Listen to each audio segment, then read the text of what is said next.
In this video, I'm showing you a behind-the-scenes look at what goes on during a facial. Remember, all facials will be different depending on where you go and who does it. Make sure to check the sidebar for more information and commonly asked questions on all facials. Okay, we're going to first start this deep cleansing facial with a good cleanser. And I'm going to apply it to the face first. And then we're going to go ahead and use the Clarisonic brush to kind of scrub it in and clean the face like that.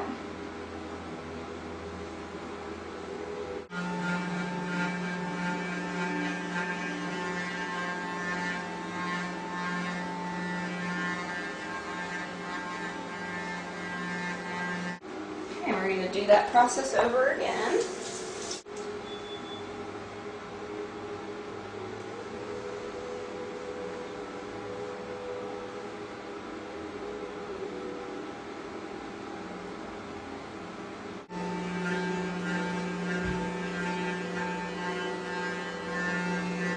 Now every facial is going to be different from place to place and person to person, but I always like to use some kind of exfoliator to just take off all that dead skin, whether it's a manual exfoliant, like something that's, you know, a product that's kind of gritty, or some kind of chemical exfoliant. This time I'm going to use a chemical exfoliant. It's going to be a 20% glycolic pumpkin peel.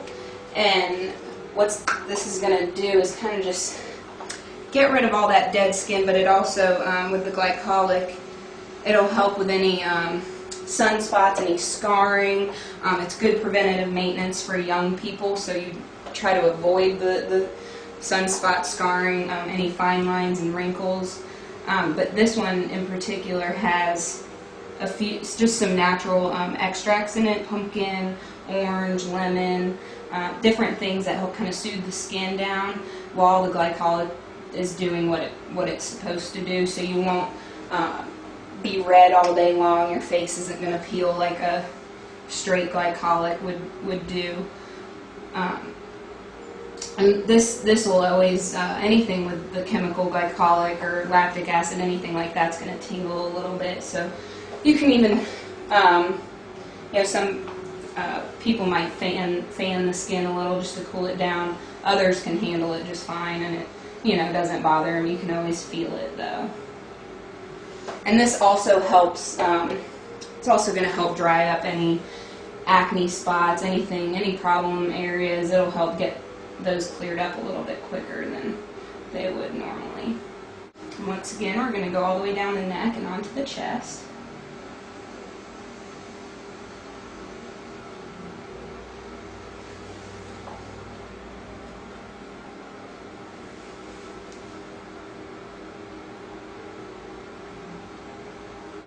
Does that feel okay? Yeah. And do you want any fanning at all? I think it's fine. Okay. So that will stay on just about 3 minutes. Okay. And once your skin gets acclimated to chemical peels, you can usually leave them on for about 5 minutes, but you don't want to do that too soon. You want to make sure your skin gets used to it. Alright, now that the 3 minutes is up, I'm going to take the mask off, and you want to use a sponge or washcloth, something like that, to get it off, but you don't want it to be too hot. It doesn't have to be freezing cold, the pads, but they don't want to be too hot, because your face is already a little warm from the chemical peel that you've had on. So we're going to take this off, and then you always, if you have any kind of chemical peel or enzyme peel, you want to make sure to wash the skin afterwards with just the cleanser to make sure you've gotten all those chemicals off, or else they can continue to work on the skin, and you don't really want that to be the case. You want that on for 3 minutes, and that's it. So we're going to re-clean the face. And I just do this very lightly with my fingers just to make sure it's all gone.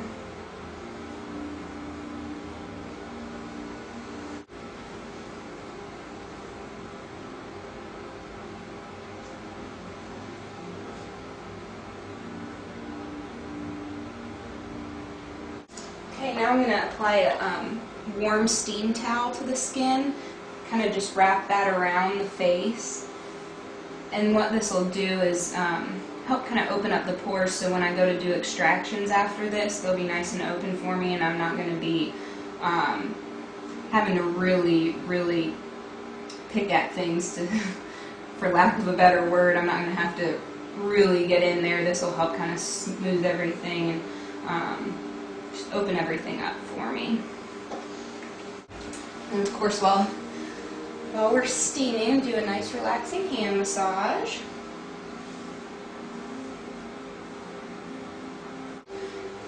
Okay, so now the steam towel stayed on just about 5 minutes, and what I'm going to do now is just put some eye pads over her eyes, and we have a lamp that it's a natural light, and it shows you everything you don't really see in the mirror. So it's going to show me where any of the problem areas are, any blackheads, any breakouts, stuff like that. And extractions, you can always get them done. Some people don't like it, but if you do want them done and your facial specialist hasn't asked you, you can always ask them to do them. It's never a problem.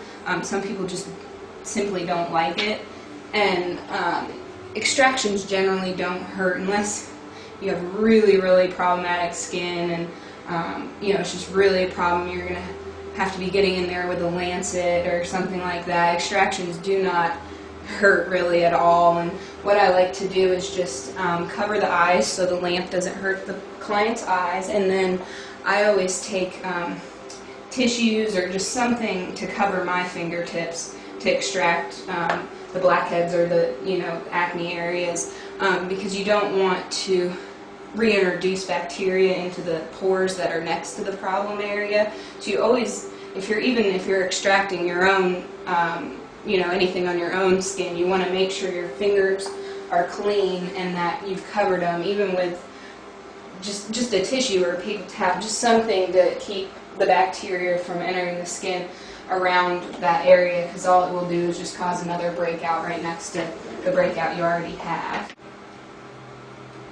Get my fingertips covered here, and then whenever you see an area, you want to try as lightly as possible to extract it and get it out if there's a blackhead or anything.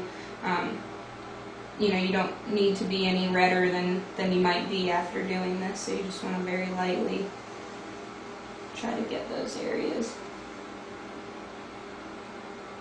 Actions, I always go and just wipe the face off.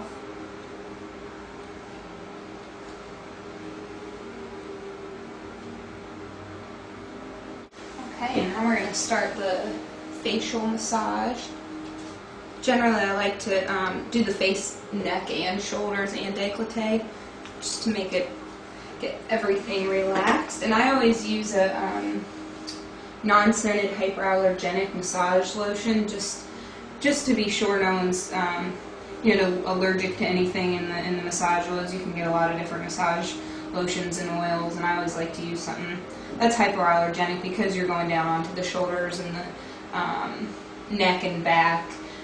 You just don't want those areas breaking out because the massage lotion had something in it that the client reacted to.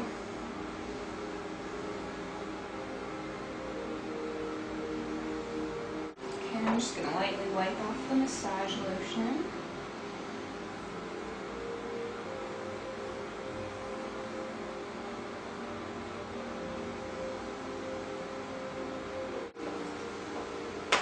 Okay, now we're going to apply a mask, and everybody's different. Everyone requires something different, a different kind of mask to achieve any certain goal. Generally with young skin, where it's starting to mature and change,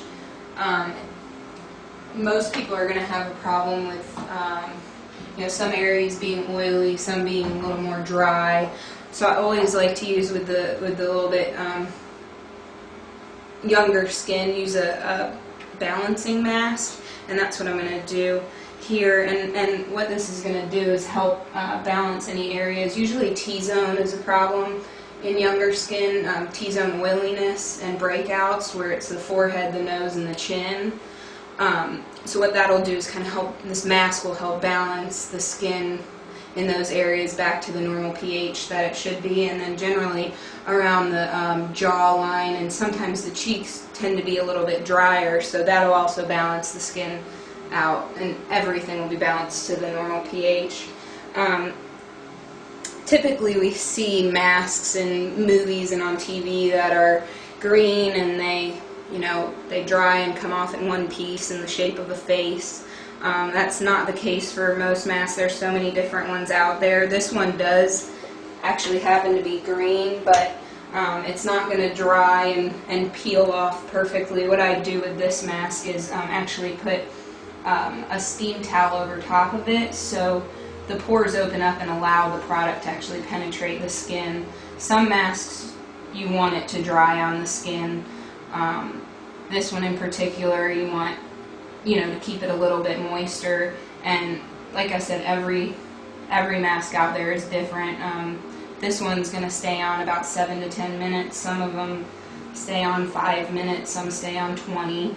So everything's different, and you want to just make sure to read directions before you're doing it to yourself, or make sure that you've got the right mask for your skin type and what you're trying to achieve.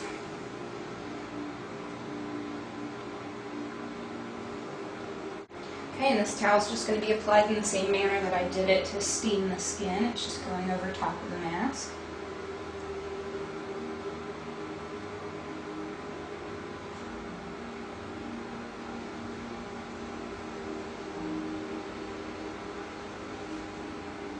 Okay, so we've got the mask on, and generally I let my client relax in the room for about 7 to 10 minutes while the mask does what it needs to. Okay, I'm going to go ahead and remove the mask now.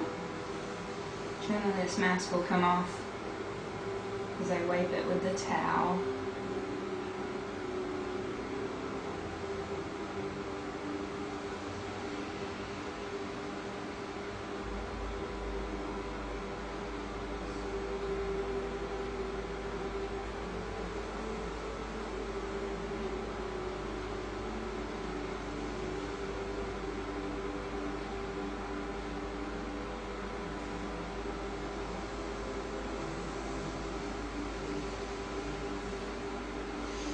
Just go over it with sponges again. And then before I put a moisturizer on to finish the whole process, I'm going to use what we call a derma wand. And what the derma wand does, it has an antibacterial action to it, and we call it a zapper for short, just to that's kind of what it sounds like. If you can hear that, it sounds like it's going to zap your skin. So I'm going to do this, and it sounds horrible. It does not hurt, really. You can feel it a little bit, but it's definitely not as bad as... Is that okay? Yeah. Okay. Definitely not as bad as it sounds. Really, you can go over the whole face with this. It's not going to hurt. I tend to just do problem areas, so we're not bringing anything out that doesn't need to be brought out. And now we do the last thing in the facial, and that's moisturizer. And generally do just a balancing moisturizer for young skin. Totally depends on the skin type and what you're trying to achieve. So this is just a balancing moisturizer.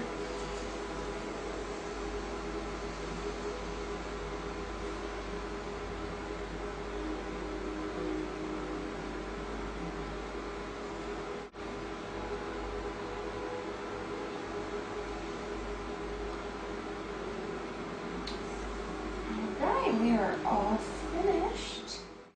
I'd like to give a special thank you to Heather from the Slender Smith Day Spa in Destin, Florida.